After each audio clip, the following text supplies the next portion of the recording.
Тәубе сүресі. Бұл Алла және елшісінен сендермен келісім жасасқан мүшіріктерге соңғы ескерту. Әй уәдесінде тұрмайтын мүшіріктер, міне сендерге мұрсат бүгіннен бастап жер бетін 4 ай бойы қалағандарыңша шарлаңдар. Алайда біліп қойыңдар, бәрібірде Алладан ешқайда қашып құтыла алмайсыңдар. Шүбәсіз, Алла кәпірлерді 2 дүниеде де қор қылады. Бұл ұлы қажылық күні Алладан және елшісінен күллі адамзатқа үндеу. Расында Алла һәм елшісі бұдан бұлай уәдесінде тұрмайтын мүшіріктермен ат кекілін кеседі. Алайда, ей мүшіріктер, Аллаға серік қосуды доғарып, тәубеге келсеңдер, өздерің үшін жақсы болады. Ал егер алған беттеріңнен қайтпай, теріс қарап кетсеңдер, онда біліп қойыңдар, бәрібір Алладан ешқайда да қашып құтыла алмайсыңдар. Уа Мұхаммед, күпірлік қылғандарды жан төзгісіз азаппен сүйіншіле. Алайда, өздеріңмен келісімге келгеннен кейін, келісімнің шарттарын толық орындаған һәм сендерге қарсы ешкімге қолдау көрсетпеген мүшіріктердің жөні бөлек.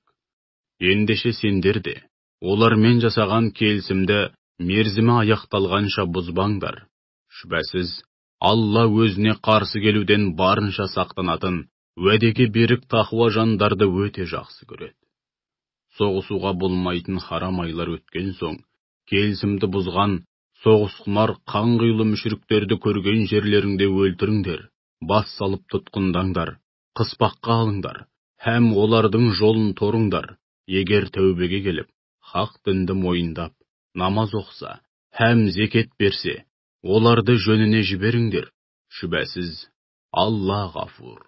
Құлдары қанша жерден ауыр күнәға батса да, тәубесіне келген жағдайда өте кешірімді. Рахим, тәубе етіп, өзіне бет бұрған мүмін құлдарына ерекше мейірімді. Бұдан басқа, егер мүшіріктердің бірі сенен пана тілесе, оны қанатыңның астына ал. Сонда ол үшін Алланың сөзін есту мүмкіндігі туады. Бәлкім иман келтірер, содан кейін оны баратын һәм өзін қауіпсіздікте сезінетін жеріне дейін аман-есен жеткізіп таста. Өйткені олар расында да иманның, хақ діннің не екенін білмейтін ақиқаттан бейхабар қауым. Уәдеде тұрмайтын, бұзақы мүшіріктердің Алламен әрі елшісімен қандай келісімі болмақ? Алайда харам мешітінің маңайында өздеріңмен келісімге келген мүшіріктердің жөні бөлек. Олардың сендермен қарым-қатынасы дұрыс, сәлемі түзу болса, сендердің де олармен қарым-қатынастарың дұрыс болсын. Шүбәсіз, Алла өзіне қарсы келіп, асы болудан барынша сақтанатын, уәдеге берік тақуа жандарды өте жақсы көреді. Уәдеде тұрмайтын, бұзақы мүшіріктермен қандай келісім болмақ? Егер олар сендерден үстем түссе, сендермен арадағы келісімге де, берілген антқа да қарамайды. Сендерді құр ауызбен риза қылып, көңілдеріңді аулайды. Алайда, жүректері мүлдем басқаша соғады. Яғни көңілдері сендерді еш жақтырмайды. Олардың басым көпшілігі адамгершіліктен безген азғындар. Олар келісімді бұзып, Алланың уәдеге берік болуды бұйыратын аяттарын болмашы дүниеге сатып жібереді де, ел жұртты Алланың жолынан қақпайлайды. Расында, олардың бұл әрекеті қандай жаман еді.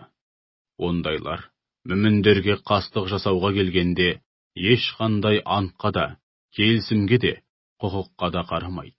Міне солар, барып тұрған, шектен шыққан қаскүнемдер. Егер олар тәубеге келіп, хақ дінді мойындап намаз оқса, һәм зекет берсе, онда олар діндес бауырларың болады. Біз бір нәрсе білетін, әрі түсінетін қауым үшін аяттарымызды міне осылай егжей-тегжейлі баяндаймыз. Егер олар ант су ішіп, келісім жасағаннан кейін келісімді бұзса, һәм онымен қоймай, діндеріңе тіл тигізсе, онда ондай күпірліктің көсемдеріне қарсы соғыс ашыңдар. Өйткені олардың антының пәтуәсі жоқ. Яғни оларда антқа берік болу деген түсінік жоқтың қасы. Бәлкім сонда олар, ең болмаса сендерге және діндеріңе қастандық жасаудан тыйылар. Антын бұзған, әрі Алла елшісін атамекенінен қуып шығуға бел байлаған, бәтуасыз қауыммен соғыспайсыңдар ма? Тіпті сендерге қарсы соғысты бірінші болып бастаған да солар еді. Әлде олардан қорқасыңдар ма? Егер шынымен мүмін болсаңдар, онда өзгеден емес, бір Алладан ғана қорқуға тиістісіңдер. Олармен, яғни, ондай бүлікшіл, бәтуасыз қаскөй кәпірлермен соғысыңдар. Алла оларды сендердің қолдарыңмен жазалап қор қылсын. Оларға қарсы сендерге жәрдем беріп, жеңіске жеткізсін, әрі солардан әбден қысым көрген, көңілі жарым, мүмін қауымның көңілін жайландырсын. Һәм олардың жүрегіндегі, көкірегіндегі ашу-ызаны бассын. Алла қалаған пендесіне тәубеге келуді нәсіп етеді. Алла әлим, бәрін білетін, шексіз ілім иесі, хаким, әрісімен әрбір үкімінде талай хикмет болған, асқан даналық иесі. Жоқ әлде, Алла араларыңдағы өзінің жолында аянбай күресетіндер мен Алладан, елшісінен және мүміндерден өзгелерді сырлас дос, һәм пана тұтпайтындарды әбден анықтап алмастан, бәріңді жайларыңа қалдырат деп ойладыңдар ма? Алла не істеп, не қойып жүргендеріңнен толық хабардар. Өздерінің кәпір екендігін сөздерімен және істерімен көрсетіп, соған өздері куәлік етіп отырған мүшриктердің Алланың мешіттерін көркейтуі, яғни, онда шын көңілмен қызмет етіп, шынайы түрде құлшылық етуі ақылға сиятын іс емес. Өйткені олардың құлшылық орнын көркейтеміз деген желеумен істеген бүкіл істері бекер, олар тозақта мәңгі бақи қалады. Алланың мешіттерін тек Аллаға және ақиретке иман келтірген, намазды кемеліне жеткізіп, үзбей әрі уақытлы оқитын, зекетті толық беретін, сондай-ақ Алладан өзге ешкімнен именбейтін шынайы мүміндер ғана лайықты деңгейде көркейте алады. Міне солар тура жолдан таймай, мақсат мұраттарына жетуге үміт ете алады. Сонда сендер тек қажылыққа келгендерді сумен қамтамасыз ету, әрі харам мешітін күтіп, көркейту ісін Аллаға және ақирет күніне кәміл сенетін һәм Алла жолында жан тәнімен күресетін жандардың ісімен тең көресіңдер ме? Бұл екеуі Алланың алдында тең емес. Алла озбыр қауымды тура жолға салмайды, мақсат мұратына да жеткізбейді. Иман келтіріп, Алла үшін қоныс аударған һәм Алла жолында дүние мүлкінде, шыбын жанында аямай күресетіндер Алланың алдында ең жоғары мәртебеге ие. Нағыз жетістікке жеткендер солар. Раббылары оларды шексіз рахмына бөлейтіндігімен, оларға разы болып, оларды да өзінен разы ететіндігімен, әрі түгесілмес мәңгілік нығметке толы жәннат бақшаларымен сүйіншілейді. Олар жұмақта мәңгі бақи қалады да, қайғы мұңсыз бақытты ғұмыр кешеді. Шүбәсіз ең үлкен сый сияпат Алланың дәргейінде. Уа иман келтіргендер! Егер әкелерің мен туған бауырларың күпірлікті иманнан артық көретін болса, оларды өздеріңе жақын дос, сырлас тұтпаңдар. Араларыңнан кімде-кім оларды дос тұтатын болса, міне солар өз-өздеріне қиянат жасаушылардың нақ өзі. Уа Мұхаммед, оларға, егер де әкелерің, балаларың, бауырларың, жұбайларың, туған туыстарың, тапқан таянған мал пұлдарың, тоқтап, тоқырауға ұшырауынан қорқатын сауда-саттық кәсіптерің, және өздеріңе ұнайтын үй жайларың сендер үшін Алладан, пайғамбардан және оның жолындағы күрестен сүйікті һәм маңызды болса, онда Алланың пәрменімен алапат азабын күтіңдер. Алла қу дүниені жанындай жақсы көретін, азғын қауымды әсте тура жолға салмайды, әрі оларды екі дүниеде де шын бақытты қылмайды деп айтты. Шүбәсіз Алла сендерге көп жерде, әсіресе Хунейн соғысында жәрдем берді. Сол күні қараларыңның көптігіне масаттанған едіңдер, алайда оның сендерге түк те пайдасы тимеді. Сондай-ақ, сол күні қиналғандарың соншалық, жер беті кеңдігіне қарамастан сендерге тар келген еді. Содан кейін жалт беріп тұра қашқан едіңдер. Алайда содан кейін Алла пайғамбар мен мүміндерге рахымын түсіріп, оларды үрейден арылтып, жан тыныштығына бөледі. Сондай-ақ сендер көре алмаған жасақтар түсіріп, күпірлікте қасарысқандарды жойқын жеңіліске ұшыратып азаптады. Кәпірлердің лайықты жазасы міне сол. Осынау оқиғалардан кейін Алла қалаған құлдарына тәубеге келуді, күпірліктен арылып, хақ дінге қайта оралуды нәсіп етеді. Алла ғафур, өте кешірімді, рахим, тәубеге келіп, өзіне бір жолата бет бұрған құлдарына ерекше мейірімді. Уа иман келтіргендер, мүшіріктер, рухани тұрғыдан лас адамдар. Сондықтан олар биылғы жылдан кейін харам мешітіне жоламасын.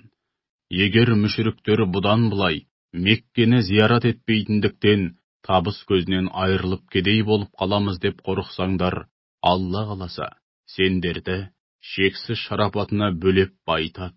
Шүбәсіз Алла, алим, бәрін білетін, шексіз ілім иесі, хаким, әрісімен әрбір үкімінде талай хикмет болған асқан даналық иесі.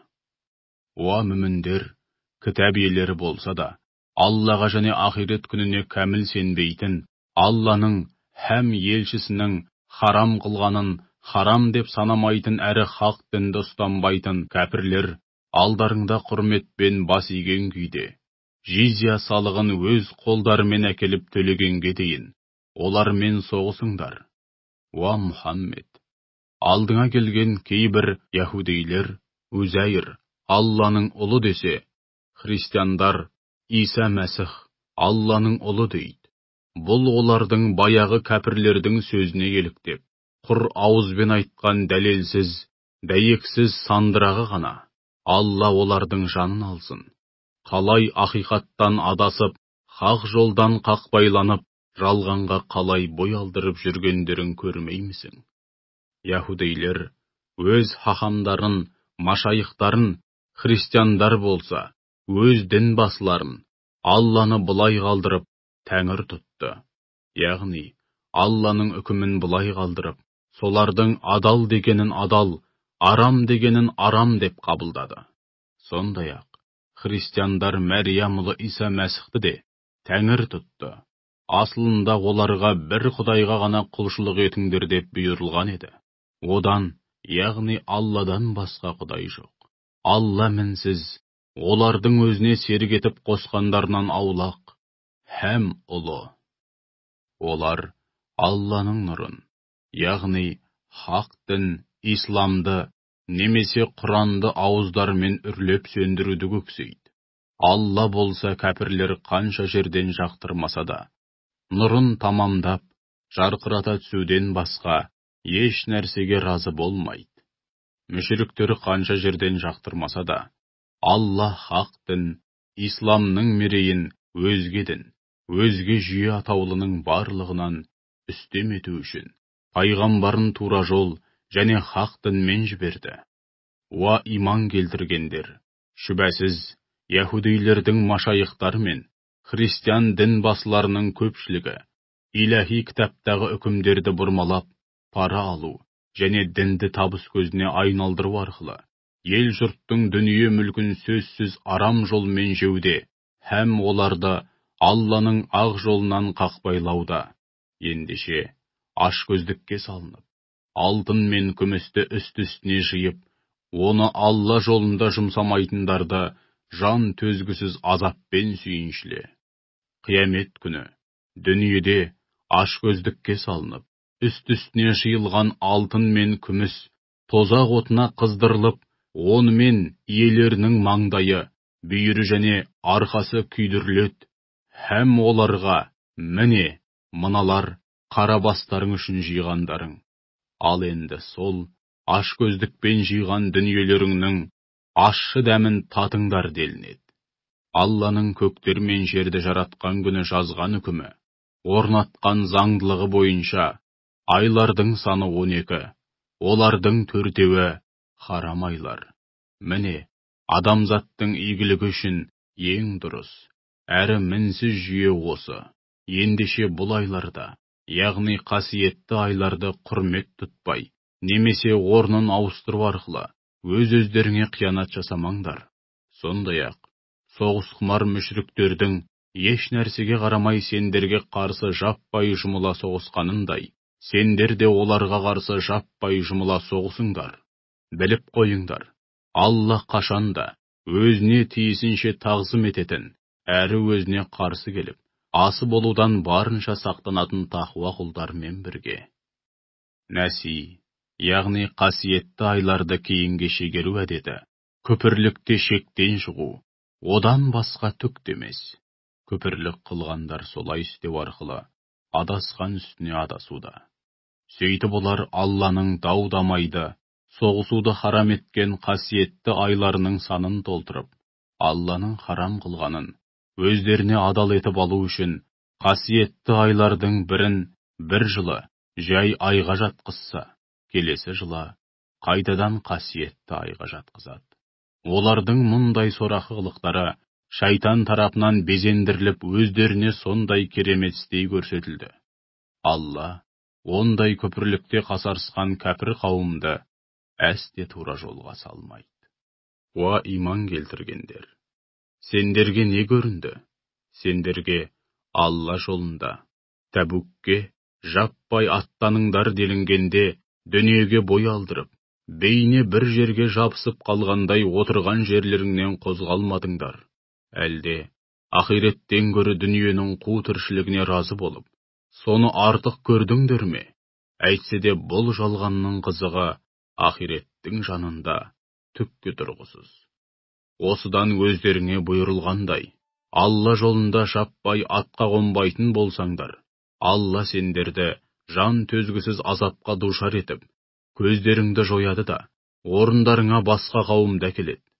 Сөйтіп, соғысқа аттанбау арқылы, оған титтей де зиян келтіре алмайсыңдар. Алланың құдіреті барлық нәрсеге толық жетеді. Егер пайғамбарға қол ұшын бермейтін болсаңдар, өздеріңе мәлім, Алла оған, бұған дейін сендерсіз-ақ үнемі қолдау көрсетіп келді. Естеріңде болса, күпірлік қылғандар, оны атамекенінен қуып шыққан кезде, жол үстіндегі үңгірде екі кісінің бірі болып жасырынып отырғанда, қуғыншылар үңгірдің аузына тақап келсе де, еш қам жеместен Аллаға тәуекел еткен күйі, қасындағы жолдасына: уайымдама, шүбәсіз, Алла бізбен бірге деген еді. Сөйтіп Алла оған жүрегін орнықтырып, жан тыныштығына бөлейтін рахымын түсірді. Һәм сендер көре алмаған жасақтар жіберіп қолдады, сондай-ақ күпірлік еткендердің жалған дағуасын қор қылды, яғни олардың жалған сенімі мен сөздерін және соған негізделген бүкіл істерін түкке тұрғысыз етті. Ал Алланың хақ сөзі мен хақ діні болса, қашанда асқақ әрі ұлы болып қала бермек. Алла азиз, бәрінен үстем әрі ұлы, хаким, әрісімен әрбір үкімінде талай хикмет болған асқан даналық иесі. Уа мүміндер, өздеріңе мейлі жеңіл, мейлі ауыр дейсін, жағдайларың мейлі нашар, мейлі жақсы болсын, мейлі жас, мейлі кәрі болыңдар. Қару-жарақтарың аз болсын, көп болсын, жаяу болса да, көлікпен болса да, жаппай аттаныңдар, және дүние мүліктеріңді де, шыбын жандарыңды да аямай Алла жолында, өздеріңе соғыс ашқан, бүлікшіл бұзақы кәпірлермен соғысыңдар. Біле білсеңдер сендер үшін сол қайырлы. Егер барар жерде, оңай олжа болғанда, һәм жол аяғы жақын болғанда, олар, яғни мұнафықтар, саған сөзсіз ілесер еді. Алайда машақаты көп бұл жорық, олар үшін тым қашық һәм ауыр болып көрінді. Сөйтіп олар, егер шамамыз келсе, міндетті түрде сендермен бірге шығар едік деп, жоқ жерден сылтау айтып, Алланың атымен ант су ішетін болады. Осылайша олар өз-өздерінің түбіне жетуде. Алла олардың өтірікші кәззәб екенін сөзсіз біледі. Уа Мұхаммед, Алла сені кешірсін. Рас айтқандар өзіңе аян болмай тұрып, һәм өтірікші кәззәптарды анықтап біліп алмай тұрып, жорыққа шықпау үшін алдыңа неше түрлі сылтау айтып келген әлгі 200-лерге неге рұқсат бердің? Аллаға және ақирет күніне кәміл сенетіндер, дүние мүліктері мен шыбын жанын пида етуге тура келетін Алла жолындағы соғысқа қатыспау үшін сенен әсте рұқсат сұрамайды. Алла өзіне тиісінше тағзым ететін, һәм әміріне қарсы келуден барынша сақтанатын тақуа жандарды жақсы біледі.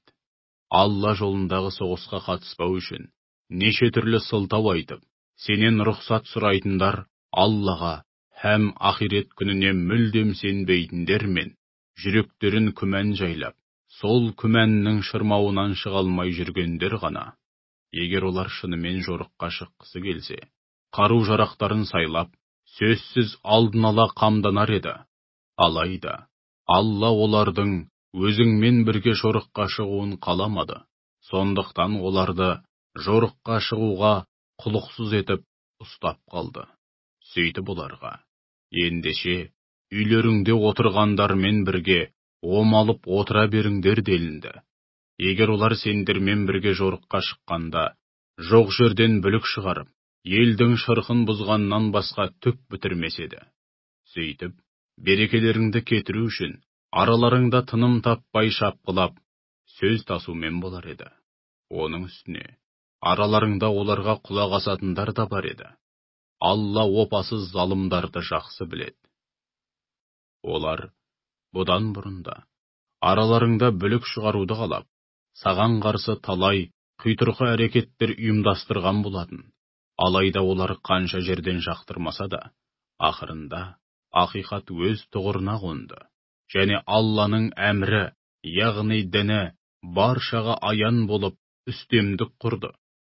Араларыңда алдыңа келіп, маған рұқсат ет, бұл жорыққа қатыспай-ақ қояйын.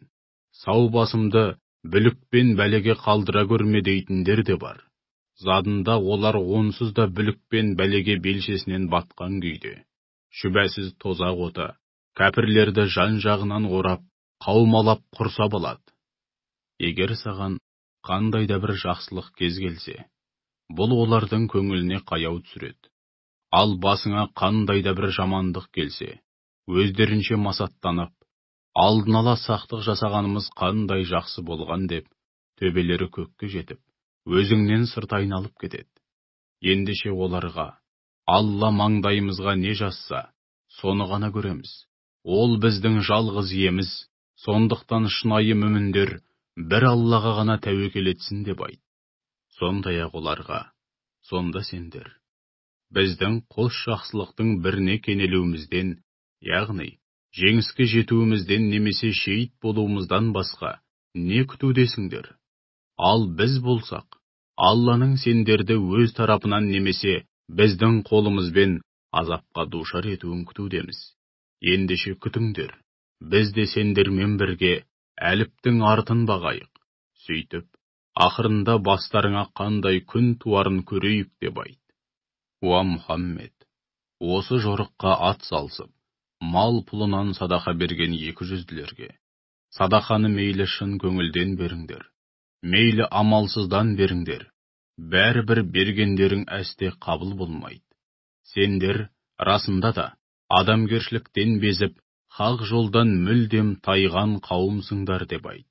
200-лердің берген садақаларының қабыл болмауының себебі, олар Аллаға һәм елшісіне сенбей күпірлік қылуда. Сондықтан олар намазға келсе де, жалқауланып, кежегесі кейін тартып, әрең келеді. Садақа берсе де, шын көңілден емес, амалсыздан береді. Олардың асып тасқан дүние мүлкі де, құжынаған бала шағасы да сені қызықтырмасын. Алла сол арқылы оларды бұл дүниеде азапқа әрі әуре сарсаңға салуды, сөйтіп ақыр соңында кәпір күйде жан тапсырғандарын қалайды. Олар өздерінің сендермен бірге екенін, яғни шын мүмін екендігін айтып, Алланың атымен ант су ішеді. Олардың сендерге 3 қайнаса сорпасы қосылмайды. Алайда олар мүшріктерге істегендеріңді көріп, солардың басына туған күн біздің де басымызға туа мекен деп, зәре-құты қашқан қауым. Егер олар бас сауғалайтын қандай да бір жер, паналайтын үңгір, тіпті кірерге бір тесік тапса, еш кідірместен солай қарай зымырай жөнелетін еді. Уа Мұхаммед, араларынан баз біреулері зекет пен садақадан түскен мал пұлды үлестіру мәселесінде сені күстен алайды. Оларға сол мал пұлдан бір нәрсе берілсе, мәз болады. Ал егер еш нәрсе берілмесе, бірден шала бүлініп ашуланып шыға келеді. Олар бүйтіп ашкөздікке салынғанша, Алланың және елшісінің бергеніне разы болып, бізге бір Алла жеткілікті, Алла бізге өзінің шексіз шарапатынан, кеңшілігінен тағы да береді. Елшісі де қолында барын бізден аямайды. Біздің бар қалайтынымыз бір Алла, һәм оның разылығы ғана деп айтса, дұрыс болар еді. Зекет садақалар тек қолы қысқа пақырларға, мұқтаждарға, зекет жинау міндетін атқарушы қызметкерлерге, исламға тарту, немесе жоқ дегенде дінге дұшпан болмау үшін көңілін аулау көзделген жандарға, тұтқыннан немесе құлдықтан азат етілетіндерге, қарызға батқандарға, Алла жолында жүргендерге, және елінен жырақта жүрген, немесе жолда қалған жолаушыларға арналады. Алланың парыз еткен кесімді үкімі осы. Алла алим, бәрін білетін, шексіз ілім иесі, хаким, әрісімен, әрбір үкімінде талай хикмет болған асқан даналық иесі. Сол 200-лердің кейбіреуі, ол көрінгеннің сөзін тыңдайтын, кім көрінгеннің сөзіне сенгіш, аңғал құлақ деп, пайғамбардың көңіліне қаяу түсіруде. Оларға, иә солай, алайда ол сендер үшін, тыңдайтын және сендер жайлы, тек жақсы нәрселерді естуді қалайтын қайырлы құлақ. Ол, Аллаға қалай кәміл иман келтірсе, мүміндердің сөзіне де солай кәміл сенеді. Сондай-ақ ол, араларыңдағы шынайы түрде иман келтіргендер үшін ерекше рахым болып табылады деп айт. Алла елшісін ренжітетіндерге жан төзгісіз азап бар. Олар сендерді разы ету үшін, алдарыңа біз пайғамбар жайлы жаман еш нәрсе айтпадық деп, Алланың атымен ант ішеді. Егер олар шынымен мүмін болса, ең алдымен Алланы және пайғамбарын разы ету керек еді. Кім-де-кім Аллаға және пайғамбарына қарсы келіп, дұшпандық жасаса, шүбәсіз ол үшін ішінде мәңгі бақи азап шегетін тозақ оты бар екенін олар әлі күнге дейін білмей ме? Адам айтқысыз ит қорлық деген міне сол. 200-лер үнемі жүрегіндегі, яғни жүрегіндегі көпірлікті, мүміндерге деген өшпенділікті, қулық сұмдықты әшкерелеп, беттеріне басатын бір сүренің төбелерінен жай болып түсуінен қорқып жүреді. Сөйтіп жүріп, сендерді мазаққа айналдыруды да қоймайды.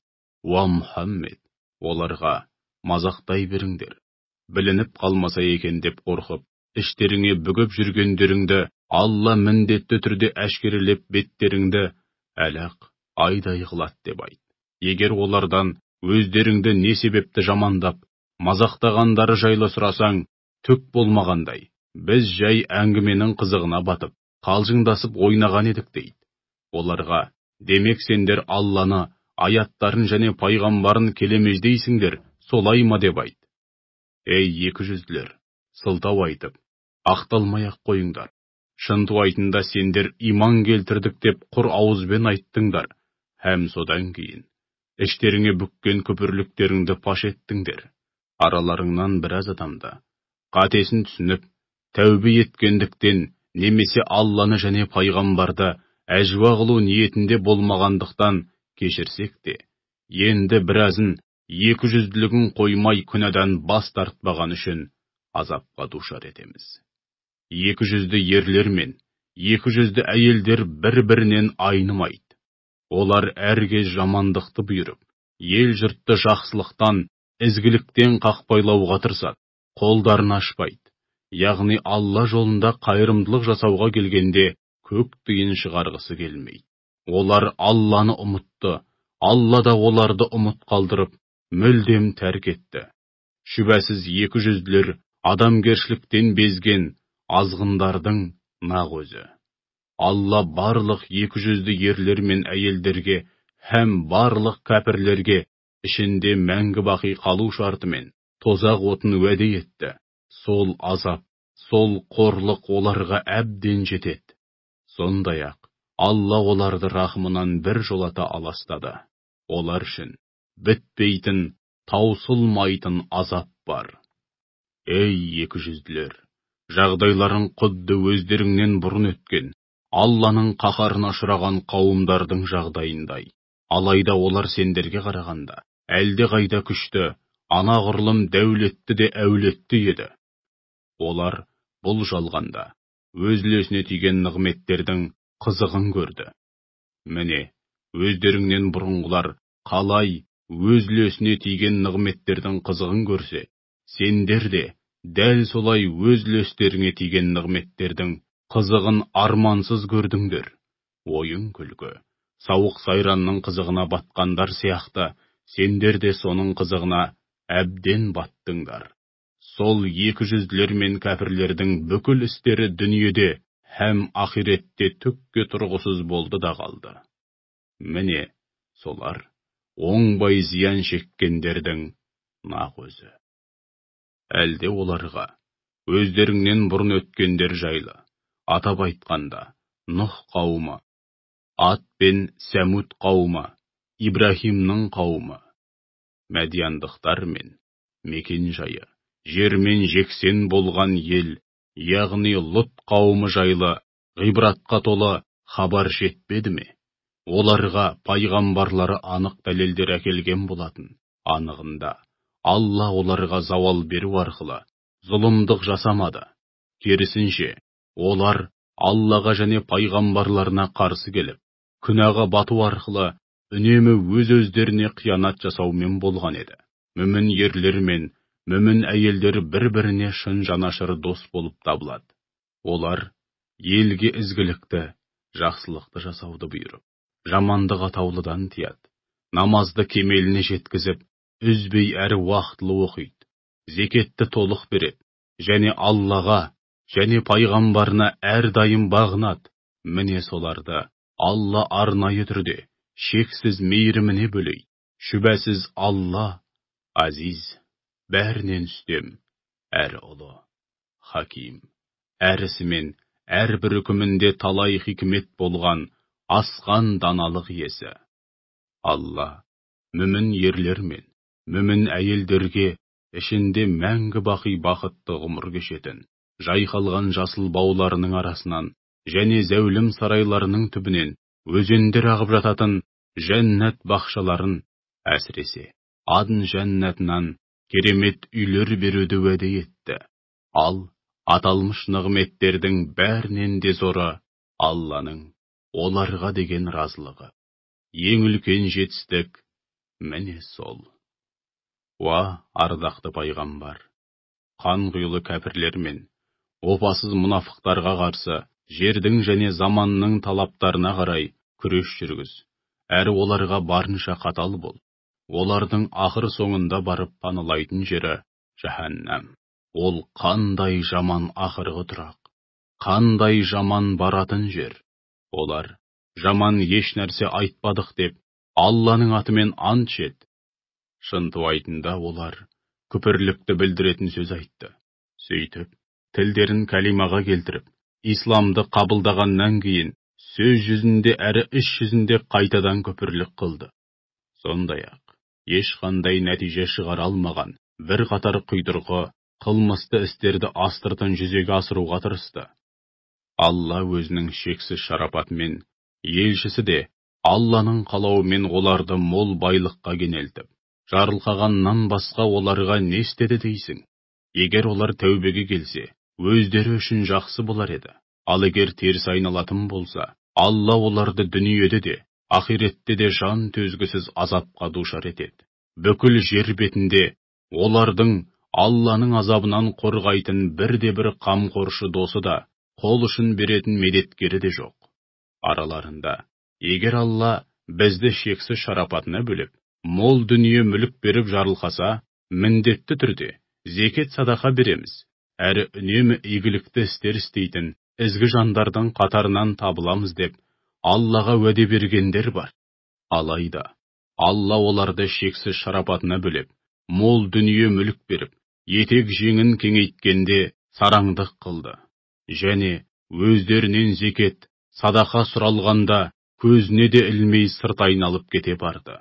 Сөйтіп Алла өзіне берген уәделерінен тайғандығы, әрі өтірік айтуды әдетке айналдырғандығы үшін олардың жүрегіне, өзіне қауышатын күнге дейін жалғасатын 200-лік ұялатып қойды. Сонда әлгі 200-лер ішке бүккен сырларында, өзара күңкілдерінде Алланың біліп тұратынын, сондай-ақ Алланың ғайыпты толық білетінін әлі күнге дейін білмей ме? Ол 200-лер өздері сараң болғанмен қоймай, парыз етілген зекеттен бөлек, қайыр садақаны молынан беретін сақи мүміндерді де, маңдай термен тапқан таянған азғантай мал пұлынан садақа беретін кедей мүміндерді де өздерінше жазғырады. Һәм бет аузын жыбырлатып мазақтайды. Әйтсе де, Алла олардың өздерін 200-лігінен масқара қылды. Олардың лайықты сыбағасы жан төзгісіз азап. Уа Мұхаммед, олар үшін Алладан кешірім тілесең де, тілемесең де бәрібір. Тіпті олар үшін 70 мәрте кешірім тілесең де, Алла оларды кешірмейді. Өйткені олар Аллаға және пайғамбарына иман келтірмеді, һәм қарсы келді. Алла ондай иманнан жұрдай азғын қауымды әсте тура жолға салмайды. Алла елшісінен ажырап, Тәбук жорығына шықпай қалып қойғандар, үйлерінде бала шағасының қасында рахатқа батып, жай барақат отырғандарына мәз болысты. Сондай-ақ мал жанын аямай ортаға салып, Алла жолында күресуді жақтырмай, бір-біріне мына аптапта жорыққа шықпаңдар деп ақыл айтысты. Ендеше оларға тозақ оты әлде қайда ыстық де. Әттең, олар ақиқатты біліп, мәселені толық түсінгенде ғой. Сондықтан олар өз қолымен істеген әрі амал дәптерлеріне жазылған күнәлары үшін аз күліп, көп жыласын. Уа Мұхаммед, егер Алла саған мына жорықтан аман есен қайтуды бұйырып, Мәдинаға қайта оралсаң, сөйтіп ондағы 200-лердің бір тобы алдыңа келіп сенен келесі жорыққа шығуға рұқсат сұраса, оларға: ендігәрі еш уақытта менімен бірге жорыққа шықпайсыңдар. Енді сендер үшін менімен иық тіресе жаумен соғысатын мүмкіндік тумайды. Өйткені сендер әу баста жорыққа шықпай үйлеріңде отыруды құп көрдіңдер. Ендеше бұдан бұлайда артта қалған қатын-қалаш бала-шағамен бірге отыра беріңдер деп айт. Уа Мұхаммед, олардың мәңгілікке өлген бірде-біреуінің жаназасын оқыма, һәм дұға ету мақсатында қабірінің басына барып тұрма. Расында олар Алланы да, пайғамбарын да мойындамай күпірлік қылды, әрі тура жолдан тайған азғын күйінде өлді. Олардың асып тасқан дүние мүлкі де, құжынаған бала-шағасы да сені қызықтырмасын. Алла солар арқылы оларды бұл дүниеде азапқа, әрі әуре сарсаңға салуды, сөйтіп, ақыр соңында кәпір күйде жан тапсырғанын қалайды. Қай кезде болмасын, Аллаға иман келтіріңдер, әрі елшісімен бірге Алла жолында күресіңдер деп бұйыратын сүре түссе, араларыңдағы дәулеттілері жорыққа шықпау үшін сенен рұқсат сұрап, бізді қинамай, жайымызға қоя бер, үйде отырғандармен бірге отыра берейік дейді. Олар соғысқа бармай артта қалған, қатын-қалаш бала-шағамен бірге жай барақат отыруды жөн көрді. Сөйтіп, жүректеріне мөр басылды. Сондықтан олар ақиқатты, Алла жолындағы күрестің хикметі мен маңыздылығын әсте түсінбейді. Ал Алла елшісімен маңайындағы мүміндер болса, мал жандарын ортаға салып, Алла жолында аянбай күресті. Жақсылық атаулының барлығы соларға арналады. Азаптан құтылып, мақсат мұратына шынымен жеткендер де солар. Алла олар үшін жайқалған жасыл бауларының арасынан және зәулім сарайларының түбінен өзендер ағып жататын жәннат бақшаларын дайындап қойды. Олар онда мәңгі бақи қалып, бақытты ғұмыр кешеді. Ең үлкен жетістік міне сол. Бәдәуилерден арттарында қалатын отбасыларының нәпақасын тауып бере алмағандықтан, немесе жорыққа аттану үшін қажетті құрал-жарағы болмағандықтан, жорыққа шықпау үшін Алла елшісіне келіп рұқсат сұрағандар болды. Ал Аллаға және пайғамбарына өтірік айтқандарға келсек, олар жағдайы болса да жорыққа шықпай, тіпті рұқсат та сұрамай, үй жайларында жайбарақат отыра берді. Ендеше жорыққа шықпағандардың арасындағы күпірлік қылғандар жақында жан төзгісіз азапқа душар болады. Жорыққа қатыса алмайтындай шамада әлсіз немесе науқас болғандар, сондай-ақ жорыққа шығу үшін қару-жарақ, ат-көлік, азық-түлік сынды қажетті нәрселерді таба алмағандықтан, өзгелерге жүк болатындар Аллаға және елшісіне деген сенімі мен ықыласы кәміл болған жағдайда жорыққа қатыспаған үшін күнә арқаламайды. Өйткені мүміндерге әрдайым жақсылық ойлайтын, жорыққа шықпаған күннің өзінде де үнемі игілікті істер істейтін, ізгі жандарға кінә тағуға жол берілмейді. Алла ғафур, құлдары қанша жерден ауыр күнәға батса да, тәубелеріне келген жағдайда өте кешірімді. Рахим, әсіресе мүмін құлдарына ерекше мейірімді. Уа Мұхаммед, сондай-ақ өзіңмен бірге жорыққа ала кетуіңді өтініп, алдыңа келгендерге өкінішке орай сендерді мінгізетін артық көлігім жоқ дегеніңде, Алла жолында беретін еш нәрсе таба алмағандықтан қатты мұңайып, көз жасын көл қылып кері қайтқандар да жорыққа шықпағаны үшін күнә арқаламайды. Кінә тек бай бола тұра, жорыққа шықпау үшін саналуан сылтау айтып, сенен рұқсат сұрайтындарға тағылады. Олар артта қалған қатын-қалаш, бала-шаға, шал-кемпірлермен бірге отыра беруді жөн көрді. Сөйтіп, Алла олардың жүрегін мөрлеп тастады. Сондықтан олар ақиқатты білмейді. Уа мүміндер, сендер жорықтан оралғанда, жорыққа қатыспағандар сендерге неше түрлі сылтау айтумен болады. Уа Мұхаммед, оларға сылтау айтып әуре болмай-ақ қойыңдар. Бәрібір сендерге сенбейміз. Өйткені Алла бізді сендердің жай күйлеріңнен хабардар етті. Бұдан былай да, Алла да, елшісі де барлық істеріңді көріп, бағалайтын болады. Содан кейін, ғайыпты да, жарияны да толық білетін Алланың дәргейіне қайтарыласыңдар. Сонда ол, дүниеде не істеп не қойғандарыңды жіпке тізіп өздеріңе түгел айтып береді деп айт. Жорықтан аман есен оралып, олармен қайта қауышқандарыңда өздеріне кінә тағып, жауапқа тартпауларың үшін алдарыңда Алланың атымен қайта-қайта ант ішіп, айтқан сылтауларына сендіруге тырысады. Олардан сырт айналыңдар, өйткені олар шынымен лас қауым. Олардың өз қолымен істеген күнәлері себепті ақырында барып паналайтын жері жәһәннам болмақ.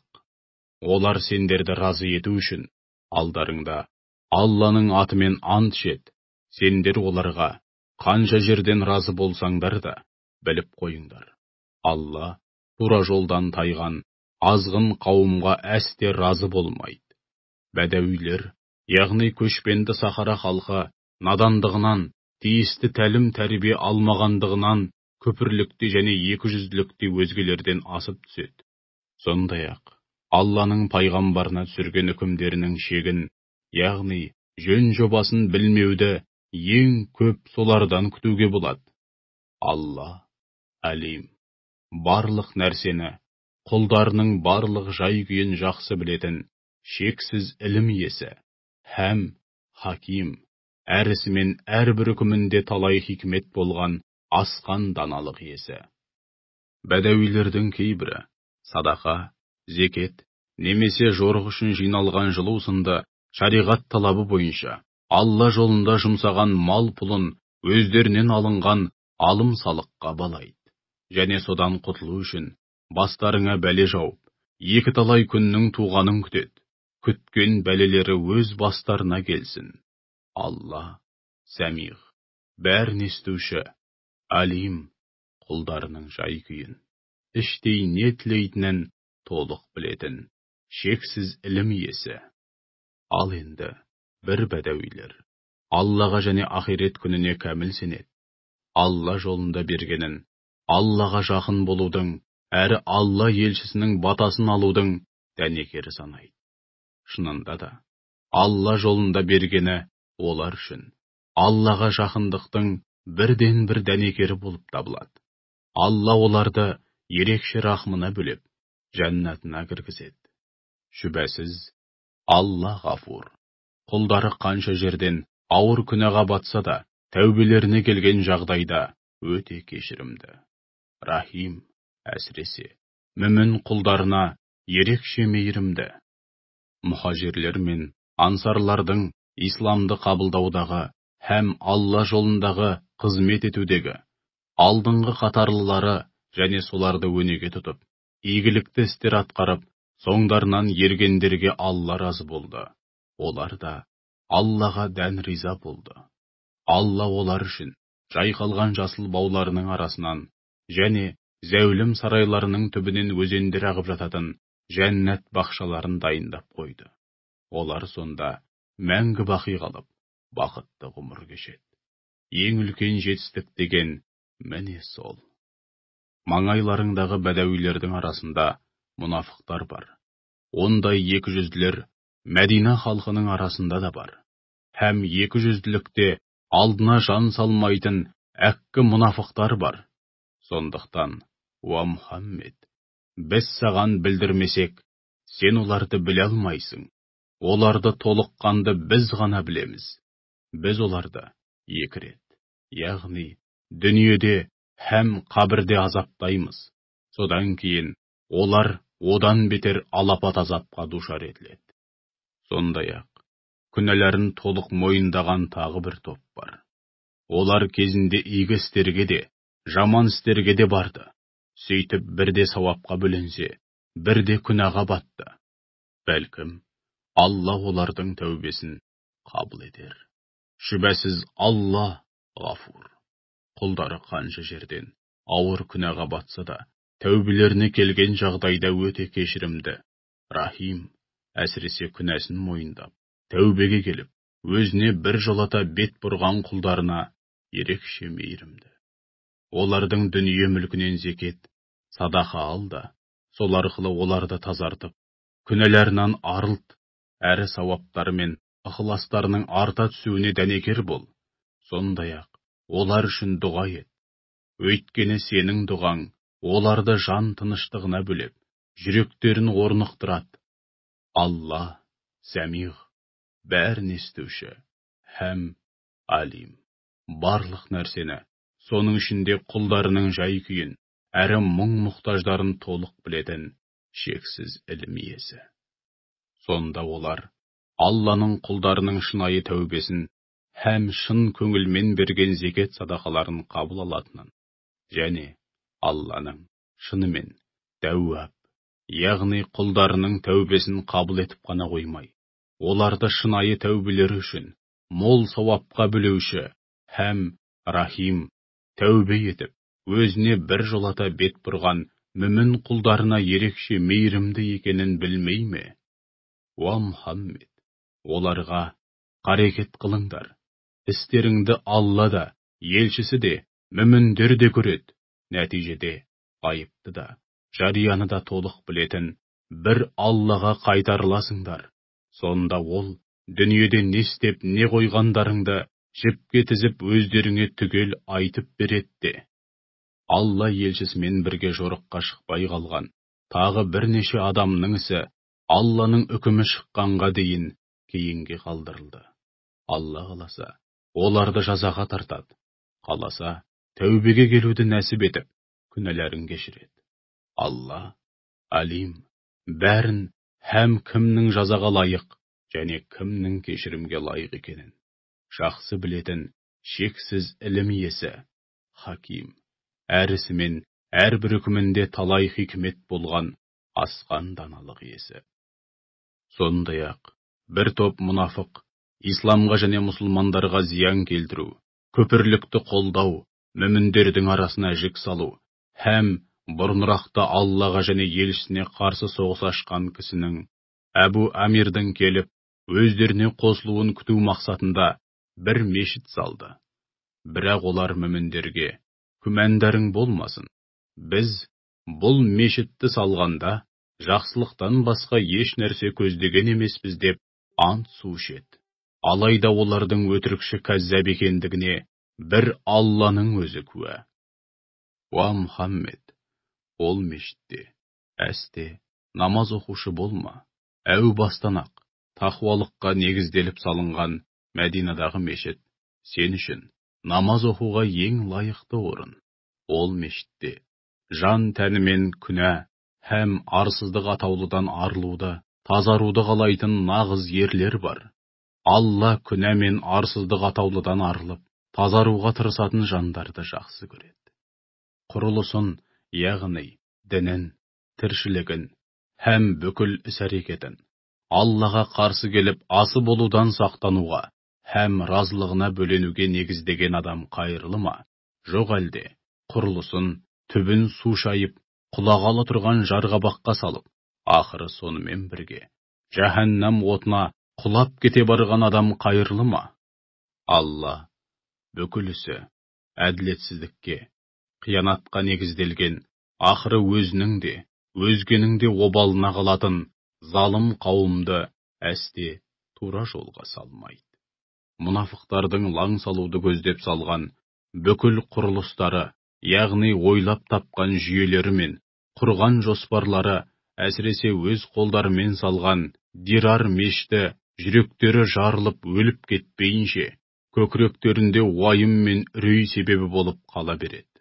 Алла, Алим, барлық нәрсені, соның ішінде мұнафықтардың қыр-сырын толық білетін шексіз ілім иесі, Хаким, әр ісімен, әрбір үкімінде талай хикметтер болған асқан даналық иесі.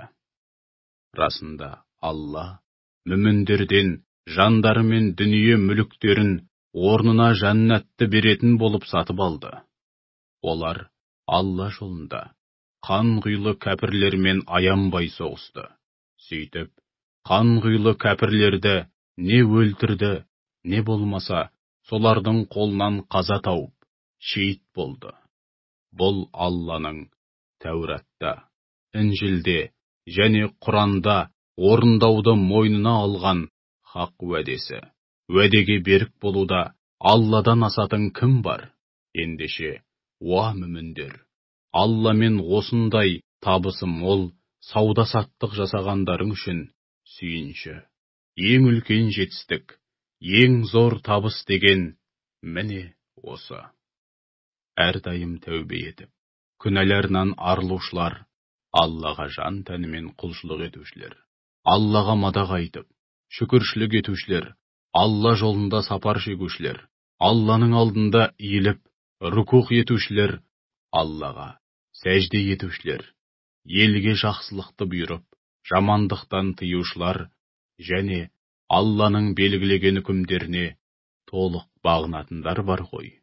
Уа Мұхаммед, міне, сондай шынайы мүміндерді сүйіншіле. Кәпір күйінде өліп, тозақтық екендігі анық белгілі болғаннан кейін, пайғамбар мен мүміндердің тіпті жақын туысы болса да, өлген мүшіріктер үшін Алладан кешірім тілеуі орынсыз. Ал Ибрахимнің әкесі үшін кешірім тілегеніне келсек, кезінде әкесіне, сен үшін Раббымнан кешірім тілеймін деп берген уәдесін орындағаны ғана болатын. Алайда оған әкесінің Аллаға айнымас дұшпан екені анық белгілі болғанда, ол одан мүлдем қол үзді. Расында, Ибрахим ел жұрты үшін үнемі уайым жейтін, Раббысына көп жалбарынатын, өте сабырлы да, кеңшілігі мол жан еді. Алла қандай да бір қауымды тура жолға салғаннан кейін, сол жолдан тайып кетпеу үшін не нәрселерден сақтану керектігін ашып түсіндірмейінше, олардың адасуына жол бермейді. Шүбәсіз, Алла барлық нәрсені біледі. Шүбәсіз күллі аспан әлемі мен жердің игілігі һәм бар билігі бір Аллаға тән. Жан бітіріп, өмір сыйлайтын да, ажалы жеткенде жанын алатын да, өмірді қиятын да бір өзі. Сендердің Алладан басқа бірде-бір қамқоршы иелерің де, қол ұшын беретін медеткерлерің де жоқ. Расында, Алла пайғамбарын шексіз мейіріміне бөледі. Сондай-ақ өте қиын шақта, яғни Тәбук жорығында пайғамбардың соңынан ерген мұхажирлер мен ансарларға, әсіресе араларындағы кей адамдарға, жүректері тайғуға шақ қалғанда рахымын төгіп, күш-жігер берді. Сөйтіп олардың барлығын шексіз мейіріміне бөледі. Шүбәсіз, Алла пайғамбарына һәм мұхажирлер мен ансарларға сондай жанашыр, ерекше мейірімді. Сондай-ақ, Алла тағала Тәбук жорығына шықпай артта қалып қойған 3 кісінің де тәубесін қабыл етіп, шексіз мейіріміне бөледі. Өйткені ол үшеуінің істеген күнәлары үшін жан азабын тартып күйзелгені соншалық, жер беті оларға кеңдігіне қарамастан тар келген еді. Сөйтіп әбден жан азабын тартып құсаға шалдыққан еді. Ақыры, Алланың бұл азабынан бір өзін пана тұтып қана құтыла алатындықтарына көздері анық жетті. Сонда Алла тәубелеріне келіп, күнәларынан арылсын деп оларға тиісінше тәубе етуді нәсіп етті. Шүбәсіз, Алла тәуәп, яғни құлдарының тәубесін қабыл етіп қана қоймай, оларды шынайы тәубелері үшін мол сауапқа білеуші, һәм рахим, тәубе етіп, өзіне бір жолата бет бұрған мүмін құлдарына ерекше мейірімді. Уа иман келтіргендер, Аллаға тиісінше тағзым етіңдер, әрі оған қарсы келуден барынша сақтаныңдар. Сондай-ақ, ісі де, сөзі де түзу, Аллаға берген уәделеріне берік шыншыл жандармен бірге болыңдар. Мәдина халқының және айналасындағы бәдәуилердің Алла елшісіне қайшы келіп, оған ермеуі және оған тиісінше көңіл аудармай, қарабастарының ғана қамын күйттеуі орынсыз. Иә, солай. Өйткені олардың Алла жолында, пайғамбармен бірге жүріп бастарына түскен шөл, шаршап шалдығу, аштық сынды әрбір ауыртпалық үшін, сондай-ақ, кәпірлердің шамына тиетіндей бір жерге хақ дінді жаю үшін, аяқ басу және дұшпанды ойсырата жеңу сынды әрбір нәтижелі іс үшін оларға міндетті түрде сауап жазылады. Өйткені Алла игілікті істер атқаруға жаны құмар ізгі жандардың маңдай термен тапқан сауабын зая етпейді. Сондай-ақ олардың мейлі аз, мейлі көп болсын, Алла жолында жұмсаған мал пұлы және Алла жолындағы жорықта немесе сапарда жүріп өткен әрбір жолы мен сай саласы оларға міндетті түрде сауап болып жазылады. Міне, осылайша Алла оларды істеген игілікті істерінің қарымынан әлде қайда жақсы сый-сияпатқа бөлеуді қалайды. Сонымен қатар, мүміндердің бір мезетте жаппай жорыққа аттанғаны да орынсыз. Ендеше, әр елден, әр қоғамнан, әр рудан бір топ адам қалып, діни ілімдерді бүге-шүгесіне дейін терең меңгеріп, жорыққа аттанғандар қайтып оралғанда, жат қылықтардан, күнә атаулыдан аулақ жүру үшін, оларды ескертуі, яғни оларға жөн сілтеп, уағыз насихат айтуы, һәм шариғат талаптарын үйретуі керек емес пе? Уа иман келтіргендер! Хақ дінді жаю жолында соғысуға мәжбүр болсаңдар, алдымен маңайларыңдағы дінді жаюға бөгет жасаған және бастарыңа қауіп төндірген, ақиқатқа қас қан құйлы кәпірлермен соғысыңдар. Олар сендердің бойларыңнан қайтпас қайсарлық пен қаратастай қайраттылық байқайтын болсын. Біліп қойыңдар, Алла қашанда тақуа жандармен бірге.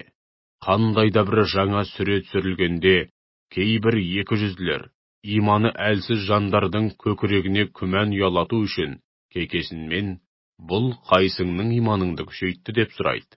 Ал шын иман келтіргендерге келсек, бұл олардың иманын нығайта түсті.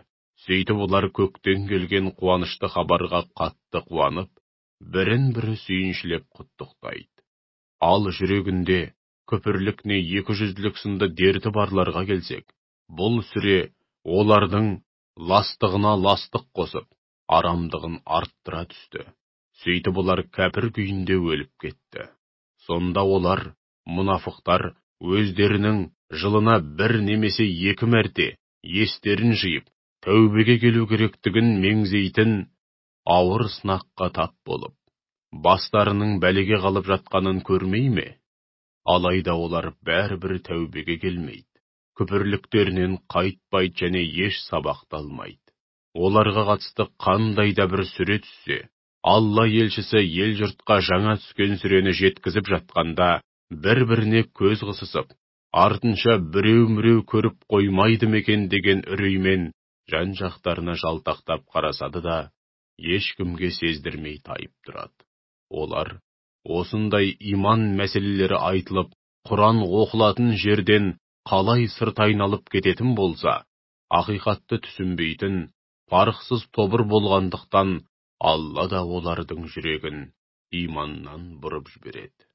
Сендерге өз араларыңнан, яғни араларыңда туып өскен хақ пайғамбар келді. Оның сендерге жанашырлығы соншалық, азапқа немесе қиын жағдайға душар болғандарың былай тұрсын, тіпті болмашы бір қиындыққа тап болғандарыңның өзі оған өте ауыр тиіп, жанына қатты батады. Ол сендерге тым ынтық, өте ынтызар болғандықтан сендер үшін қатты қорқады, сендерді ойлап көп уайым жейді. Ол мүміндерге сондай жанашыр, өте мейірімді. Уа Мұхаммед, егер олар сенің өздеріне деген ынтызарлығыңа, жанашырлығыңа қарамастан сырт айналып кете барса, онда маған қамқор ер ретінде бір Алла жеткілікті, одан басқа тәңір жоқ. Мен бір өзіңе ғана арқа сүйеп, тәуекел еттім.